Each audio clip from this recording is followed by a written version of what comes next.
C'est l'heure de vous informer, mesdames et messieurs. Voici les titres. Des diplômés en histoire, communication, développement et philosophie ne doivent plus s'inquiéter pour le troisième cycle. L'Université de l'Assomption au Congo décide d'ouvrir l'école doctorale pour eux dans l'année académique prochaine. Les conditions d'admission et de fonctionnement à découvrir dans cette édition. Toujours pas d'accalmie dans la région de Beni. Le week-end dernier a de nouveau été sanglant pour deux habitants de Matadi et Kissima. Au moins 12 civils ont été tués par de rebelles présumés ADF. Nous ferons le point avec Delphine Mupanda, notre correspondant à Beni.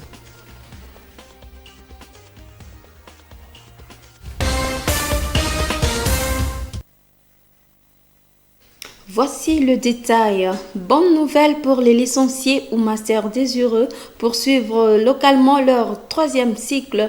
L'Université de l'Assomption au Congo va organiser le cycle de doctorat dans l'année académique 2020-2021 en communication, en sciences du développement, en histoire et en philosophie. À en croire le recteur de l'UAC, ce cycle sera organisé en partenariat avec deux universités européennes, dont l'une espagnole et l'autre française. Francine Moussoa nous fait le point.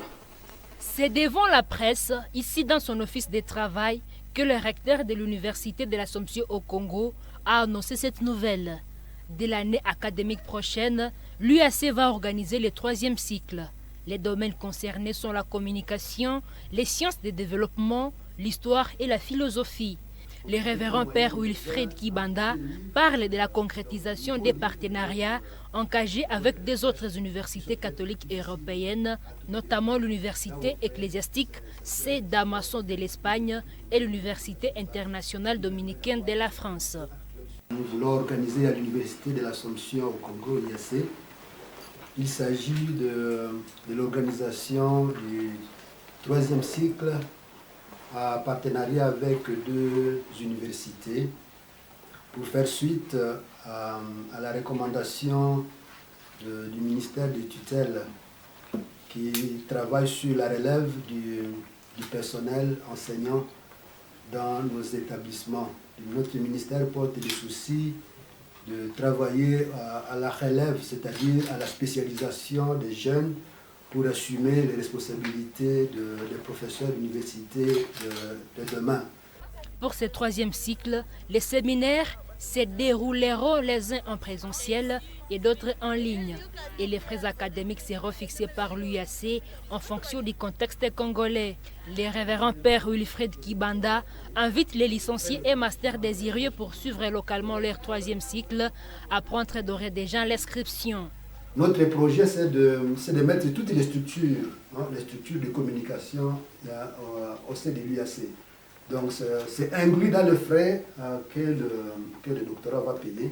Donc, les frais de connexion, de recherche ici vont être inclus dedans. Il y aura même, si tout ce vous payez bien, il y aura même des livres de base de la recherche. Donc, avec une moyenne de 20 livres, donc de nouveaux livres de votre recherche, qui sont peut-être difficiles à trouver. Dans vos frais, ces frais seront inclus dedans pour vous donner une documentation de base qui permet d'avoir des informations actuelles sur votre thème de recherche. L'avantage que nous avons, c'est que, je vous dis, tous les territoires congolais, comme c'est à distance, a la possibilité d'étudier chez Dominique sur le compte de l'UAC. Butembo, Beni, Goma, Kasai, mais il faut être en communication pour pouvoir bénéficier de ce. Avec l'ouverture du troisième cycle, l'UAC vient répondre à un réel besoin d'une école doctorale, longtemps exprimé dans la région, surtout dans les domaines publicité. Reste dans le siège académique pour parler de l'ouverture de l'année académique 2020-2021 au théologat C. Octave de Vulindi et au philosophe Regina Patis de Vouira ce dimanche 8 novembre 2020. Si au grand séminaire de Vulindi, c'est Monseigneur l'évêque Sikoulipalu Melchisedek qui a présidé les activités relatives pour une messe. Au philosophe Regina Patis de Vouira, c'est le vicaire général Kaindo Sontiria Laurent qui a conduit les cérémonies d'ouverture. Grâce Kakoko. 81 grands séminaristes qu'accueille Regina Patis cette année de formation ont participé à cette messe d'action de grâce Parmi ces futurs prêtres, 10 viennent du diocèse de Bunia, 14 du diocèse de Mahagi, 1 du diocèse de Kisangani, 2 du diocèse d'Isangi, 1 du diocèse de Wamba, un autre du diocèse d'Isiro et 52 natifs du diocèse de Butembo Beni. Dans son homélie, l'ordinaire du lieu a demandé aux futurs prêtres de ne pas avoir peur. Il ne suffit pas de bien commencer. Encore faut-il prendre le moyen de durer et de se tenir prêt à tout instant. Mais, quoi qu'il advienne, n'ayons pas peur. Le Seigneur de l'histoire est avec nous. Pour réussir cette année d'études et de formation sacerdotale, Monseigneur Sikoulipalo Melchizedek propose 3 piliers aux grands séminaristes. Il s'agit notamment de l'auto-formation, les discernements et l'esprit d'initiative. Je vous invite à placer cette année de formation qui s'ouvre aujourd'hui de manière solennelle par l'Eucharistie sous le signe d'un triple pilier, l'auto-formation, le discernement et l'esprit d'initiative sous le regard du Seigneur et la conduite de son Esprit Saint. Pour cette année académique, les théologas Saint-Octave encadrent plus de 50 séminaristes, dont les abbés, des croisiers, des boniliens et des candidats de Notre-Dame du Silence.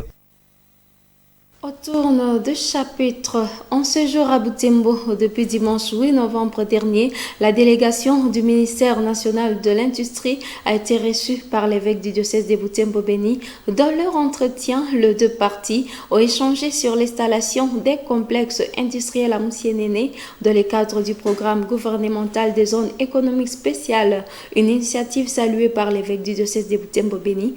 Pour lui, cette initiative viendra soulager la région sur le plan sécuritaire et économique. Janvier Siaoussoa. Arrivée sur le sol bibolé dimanche 8 novembre, cette délégation est conduite par le directeur des cabinets du ministre national de l'Industrie, Dieudonné KVC.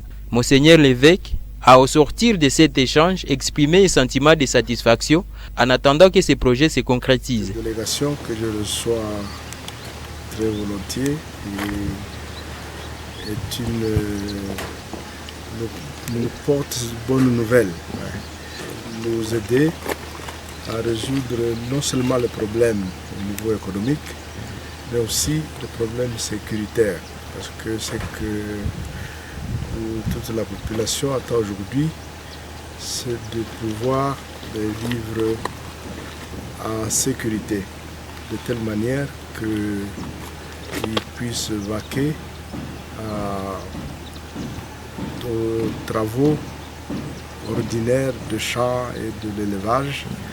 Et si cela est doublé maintenant de ce projet qui viendrait, ça donnerait encore beaucoup plus de sécurité. Et la sécurité alimentaire et même sociale. Et donc c'est une bonne nouvelle que nous recevons aujourd'hui. Et je remercie la délégation d'être venue chez nous ici pour toucher du doigt cette réalité que nous vivons. Mais ils se seront rendus compte aussi qu'en dépit de toutes les souffrances, la population n'a pas baissé les mains. Ils essayent, avec tout ce qu'ils voient, les constructions, les gens travaillent, même s'il y a beaucoup de gens sur la rue, de jeunes gens, parce qu'ils n'ont pas où travailler. Et c'est une manière c'est un antidote à cette insécurité, à ces souffrances, pour dire nous ne voulons pas nous laisser mourir. L'évêque de Butembo Beni assure la population de Butembo et ses environs que la création des usines pourra non seulement pallier aux problèmes économiques, mais aussi sécuritaires qui traversent la région.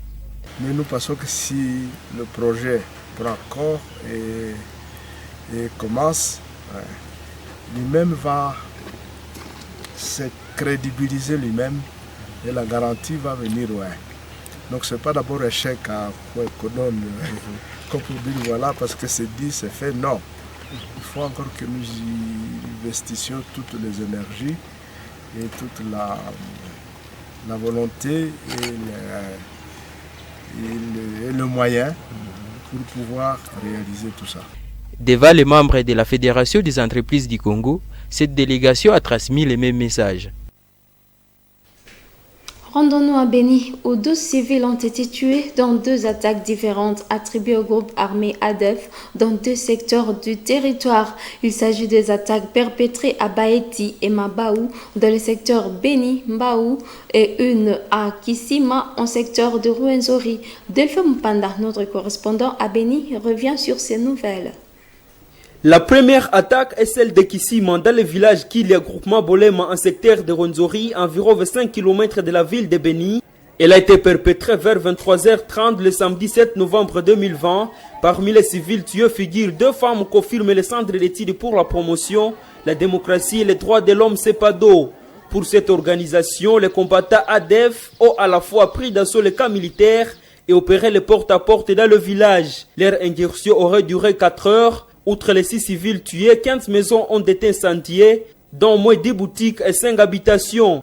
Les assaillants ont également réussi à réduire en centre la cabine du véhicule de marque Actros, en stationnement depuis 2 jours à Kisima, ainsi qu'une moto. Avant de se retirer du milieu, les assaillants ont complètement pillé les officines pharmaceutiques, les boutiques et quelques animaux de la basse-cour. Des sources concordantes indiquent qu'un militaire FARDC serait tombé dans les échanges de tirs avec les ADF, faisant ainsi passer le bilan à 7 morts. Les assaillants venus du parc national de Virunga au confluent des rivières Lume et Semuliki auraient vraisemblablement emprunté le même chemin au retour. La deuxième attaque a coûté la vie à 6 civils et plusieurs autres portés disparus dans le village Baeti et Mabouo le dimanche. Kinos Katouo, président de la société civile de Mamové, confirme qu'une structure sanitaire a également été pillée à Matadi, village situé à moins de 4 km de l'ouest de Mamové, en groupement Batangimbaou.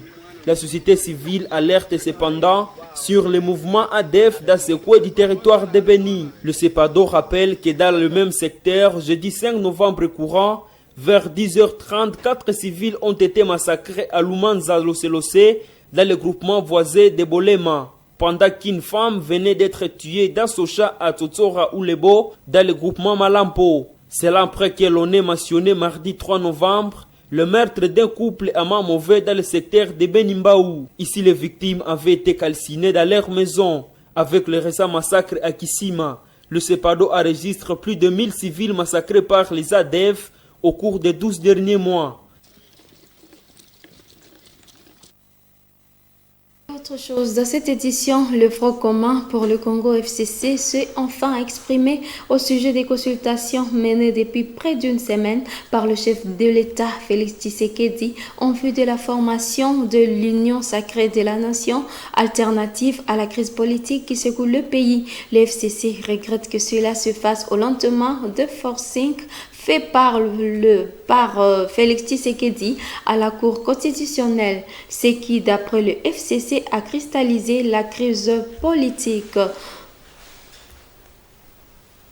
Et sport, dans cette édition, le championnat urbain de l'entente féminine de football de Butembo s'est poursuivi ce dimanche 8 novembre au stade de l'ITAV.